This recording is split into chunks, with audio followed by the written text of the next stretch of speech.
కొంచెం వర్క్ ఎక్కువ ఉండడం మూలాన మా హస్బెండ్ చెప్పిన టైంకి అయితే రాలేదండి. నేను వెయిట్ చేసి చాలా విసిగిపోయాను. మా హస్బెండ్ వచ్చేసరికి ఈవినింగ్ అయింది. ఇంకా ఆయన రాగానే రెడీ అయిపోయి ఇద్దరం కూడా స్టార్ట్ అయిపోయాం. బస్ స్టాప్లో బస్ కోసం ఎదురు చూసాం గంట సేపు. ఇంకా ఏ బస్సు కూడా రాకపోయేసరికి ఒక కార్ అయితే వచ్చింది మా లక్ కొద్దీ. ఆ కార్ ఎక్కి మేము రీచ్ అవ్వాల్సిన ఏరియాకి అయితే రీచ్ అయిపోయాము. ఇంకా వెళ్ళగానే నేనైతే మధ్యాహ్నం లంచ్ కూడా చేయలేదు, అందుకని ఇంకా విపరీతంగా ఆకలేస్తుంది. పానీపూరి బండి చూడగానే ఇంకెక్కువ అయిపోయిందనమాట నా ఆకలి. అందుకనే ఫస్ట్ పానీపూరి తిని ఇంకా ఇంటికైతే వెళ్దామని చెప్పి ఇక్కడ వేడివేడిగా పానీపూరి తినేస్తున్నాం. ఇలా బండి దగ్గర నిలబడి పానీపూరి తిని చాలా రోజులు అయింది. ఆ ఎక్స్పీరియన్స్ నాకైతే చాలా బాగా నచ్చింది.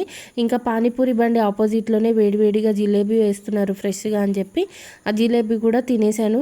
చాలా టేస్టీగా ఉంది, బెల్లం జిలేబీ అనమాట.